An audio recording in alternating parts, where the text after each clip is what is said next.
Thanks very much. Well, this is another one that you can do at home, and this is me and Harriet on our annual cycling holiday in October in Cornwall.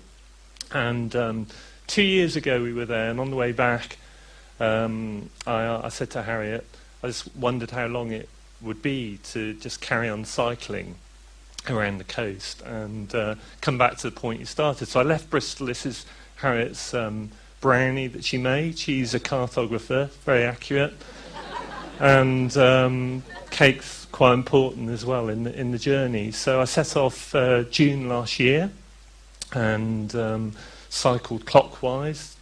The idea is that you're a little bit near the sea, and yeah. So I was kind of interested really in just kind of what you could do on a bicycle, and kind of how I wanted to kind of challenge myself a little bit more than just the ride. So being a graphic designer, I started thinking about the idea of doing sound slides. So basically it's kind of still images with kind of audio over the top. So I started practicing a couple of months before I did the ride, and I went to see a few sort of companies who were sort of helping build a bike for me. This is Brooks Saddles up in West Bromwich.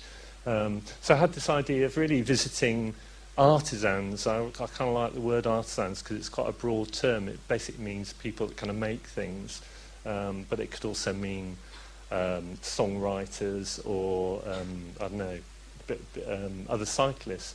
So this is actually what I ended up doing. So it's about 4,500 miles around the coast, and I made 80 of these little films along the way, and I raised about £6,000 for Parkinson's Disease Society. And these are some of the people that I interviewed and met on the way. As I said, I'd made about 80 of these little films. So you know, from sort of weavers to potters, blacksmiths. I met Tilda Swinton up in Scotland. She was up there somewhere. And one of the things about being in Britain is that I really fancied using Ordnance Survey maps. So every night I would upload my route, and that's one day's cycling.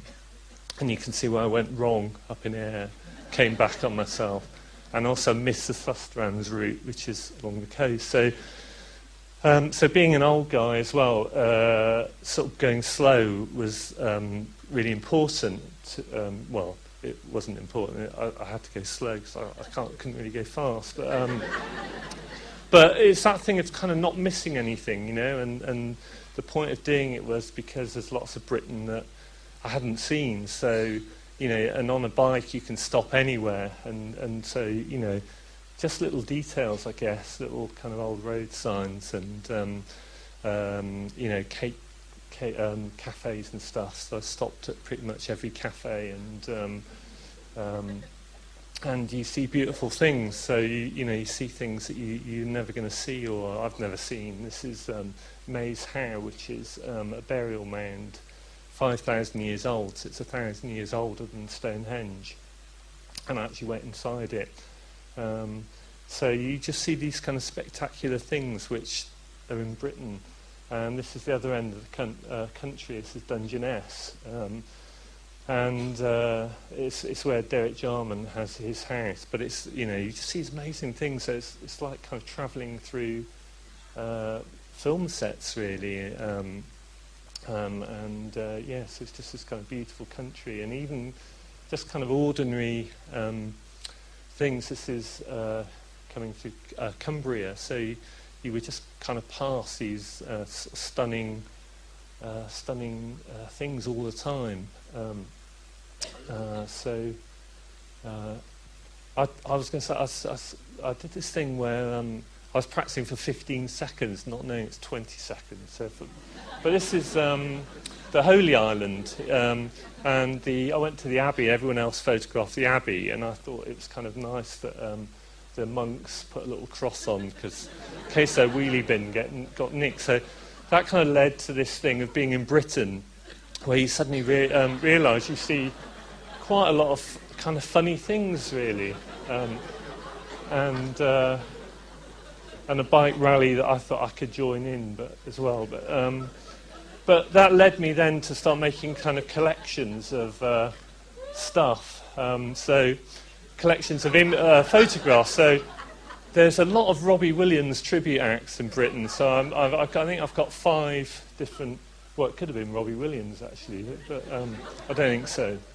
So I've got collections of roadkill and newspaper hoardings, cake shops. One of the things I was going to say was the thing about the internet and how people kind of get in touch with you and offer you places to stay. And I know we've talked about people on trips, but people are incredible. So I got so many offers of places to stay. This is a little hut down in Welcome in Devon. And the other thing about being on a bike is it kind of opens doors. So, people are really welcoming if you turn up on a bike. So I got to meet Paul Smith. So I did a little detour into London. He's a big bike fan. So I made a little film with him.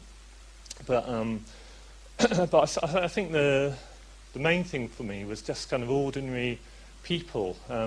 This is a guy called Bill who makes sticks in Louth in Lincolnshire, and I just cycled to his village and I saw a little sign on a fence. It just said stick maker, and that was Bill, and his wife made me a little sandwich that I took that I ate on the way. And so it's really true. I think the memories for me are the kind of people that I met as much as the places, and I think it's something everyone should do, and it's quite easy. I did 50 miles a day, and I thought I should probably go around Ireland this year because felt like not right to do it without visiting Ireland. So I'm going to do that.